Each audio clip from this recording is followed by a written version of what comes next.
Guys আন্নগো মরদ ভাইয়া আছে না ও আচ্ছা ইগাঙ্গ মশলা বেরি আফা না হে কে চলাগের কেন তেরিও আফা আঙ্গ কোন বাউয়ে হিগাম নারে কিয়া করছে বাউয়ের নামটা তো কইবে নাইলে আমরা বাউয়ে গেরে চিনুম কেন বি ডিফারেন্স যাক বাবা তাইলে বুঝতে পারছি ওই যে আপনার দ্বিতীয় নাম্বার হাজবেন্ড জিগে হিগেই তো কেন তেরিও বিডি ফিন্স ভাইয়া এই যে মশলা বেয়ারি আফা যে ব্যবসা থুই যে হাগলামি শুরু করে দিচ্ছে এটার কারণ কি ভাই একটু খুলি শুরু করে দেন। ও শারীরিক চাহিদার জন্য পাগল হয়ে থাকে ভাই।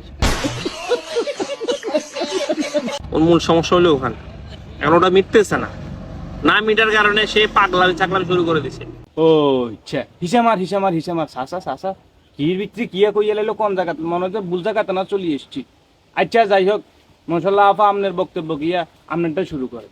বতিন কে থানা কা বগুন থু ডরে কিলে বিদেশ গেছত ও আচ্ছা অন আপনি কইতেন চান মানে ইগেরও ডেট নাই কেন আগেরকার তো ডেট গেছে গো। আচ্ছা এটা না হয় আমরা বুঝছি, তবে এখনকার কথা তো মানতে পারতেছি না, মানে ইগেরও ডেট চলে গেছে কেন। রিও ফিন্স ভাইয়া আপনি কি করবেন এই ব্যাপারে আপনি শুরু করেন। ওর নাকি অনেক শারীরিক চাহিদা, ওর ওটা পূরণ না হলে ওর মাথা ব্যথা করে, পাগল হয়ে যায়,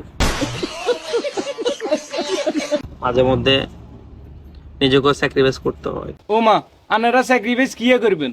আপনারা দুজনে যেমন সোশ্যাল মিডিয়ার ভিতরে খুললাম শুরু করে দিলেন, আর তো মনে হয় যেন রিও নুনু মিয়া বুঝছেন লাগে যে সোশ্যাল মিডিয়াটা হুড়ে বেগেরে হ্যাঁ তারা কর্পোরেশনের ডাস্টবিনে না বানা লাইছে ভাইয়া এই মশলা বেরি আফা তারপরে কিয়া করবেন শুরু করেন। আজকে একটা ফাটাফাটি হইতে চলতেছে। আপনার আচ্ছা আয় না খারাপ আয় না সমস্যা আয় না এটা আয় না হেটে এরিও মশলা আফা খাড়া নাই একার কথা কই, সমস্যার কথা তো আপনারটা আপনি কইলেন হেটা না বুঝলাম, কিন্তু সমস্যা তো আর সমস্যা জায়গাত নাই, এটা তো জটিল ও কঠিন সমস্যার ভিতরে চলে গেছে।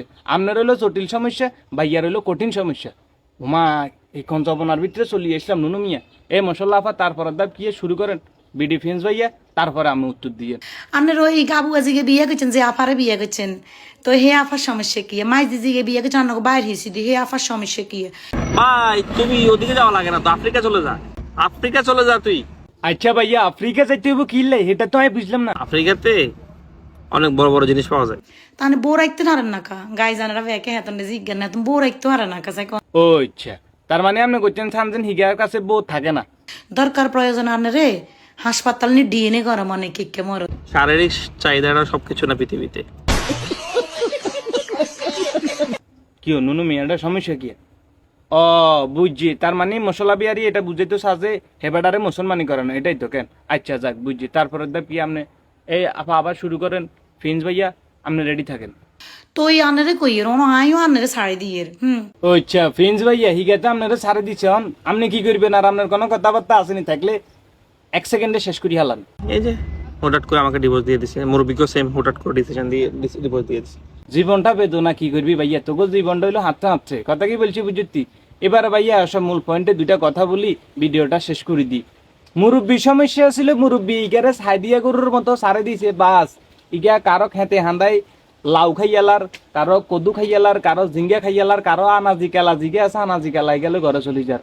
কথা কি বলছি বুঝছনি, মানে মুরব্বী ইগারে টেকাল দিতে পারে না। আর মাইসকিনে দিয়ে আপনি গেছেন যাই একটু গিরা গাড়া দিতেন চাইছিলেন বাস আমনে মুরব্বীজন ফাঁকাত করিল ইগারে লই চলে গেছেন গো ঢাকা শহর ইগারে হলো আমাইয়া থুই। আচ্ছা যাক মা হিসাবে ইগা তো বেশি সুবিধার্থের লোক ন, কারণ মা জাতিরও একটা সম্মান আছে। এদের মতো কিছু নারী হচ্ছে মা জাতির কলঙ্ক। কথা কি বলছি বুঝোস না, মানুষের কত হুজির দিকে রে নি মানুষের বিষ খেয়ে বিষ হজম করে এটা হলো আঙুল নোয়াখাইলে বাসা কয় আর কি। মরণের একদিন পর্যন্ত ওই বেটার কাছে থাকি যে হুজির মুখের দিকে তাকায়। আর ইগে তো হুজির থুই বিডি ফিন্স রেলে চলে গেছে গো ঢাকা শহরে, ইয়ানা যায় কোরমা খাজুর খার, হালুয়া খার, রুটি খার, ওমাগো আনাজি কেলার লগে সাগর কেলা বাজি করি খার, আবার এখানে আঙ্গুর ভিডিওতে দেয়ার সে কি যন্ত্রণা ভোগ করতেছি ভাইয়া। কথা কি বলছি বুঝতে। আর এখন এরা দুইজনে মিলে সোশ্যাল মিডিয়াটারে মনে হয় যেন কর্পোরেশনের ডাস্টবিন এরকম বানালাইছে। কেউ খুললাম শুরু করে দিছে, কেউ একবারে মানে হারবাল ধরে শুরু করে দিছে। কথা কি বলছি বুঝতে নুনু মিয়া, এই হলো যে এক যন্ত্রণা। তবে ভাইয়া এদেরকে একটা কথা বলার উচিত, আমি একটা কথা বলি শুনেন, হাজবেন্ড ওয়াইফ হচ্ছে একে অপরের জন্য নেয়ামত, এবং একে অপরের গোপন জিনিস বা গোপন তথ্য এটা নিজের ভিতরে ধরে রাখো তাদের জন্য এটা ইমানি দায়িত্ব। কথা কি বলছি বুঝছেন, এটা হচ্ছে আপনার আনামত। আপনারা যেভাবে খুললাম সবকিছু পাবলিকের সামনে শুরু করে দিচ্ছেন, কুত্তা মারার ইঞ্জেকশন যেগুলো আছে কর্পোরেশনের ভিতরে, ওই যে কুত্তা যেগুন হাগলে যে হাগলে গেলে কর্পোরেশনের তুন কিছু ইঞ্জেকশন মারি ইগুনের নালার ভিতরে হালাই দে একবার ইগুন আনি মারি দেওয়ানোর দরকার ইগুনের কথা কি বলছি বুঝেছি। তবে ভাইয়া ভদ্র ভাষায় বলতেছি ভালো হয়ে যাও মাসুদ, ভালো হইতে টাকা পয়সা লাগে না। আমি একটা জিনিস বুঝি হারি না, এদের কি ফ্যামিলি নেই? মানে এরকম ফ্যামিলির লোকজনে কি এদের এই কাঁচরামি এগুলো দেখতেছে না? শতানের বাচ্চা গল আজ জিনিস। তবে মাসুদ ভালো হয়ে যাও। এখন ভদ্রতার ভিতরে বলতেছি ভালো হইতে পয়সা লাগে না। মানুষ মাত্রায় মানুষ ভুল করে, মানুষের জীবনে ভুল করে। একটা কথা আছে যে সৎ পথে করিও ভ্রমণ যদি হয় দেরি, অসৎ নারীকে করিও না বিয়ে যদিও হয় সেটা ফরি।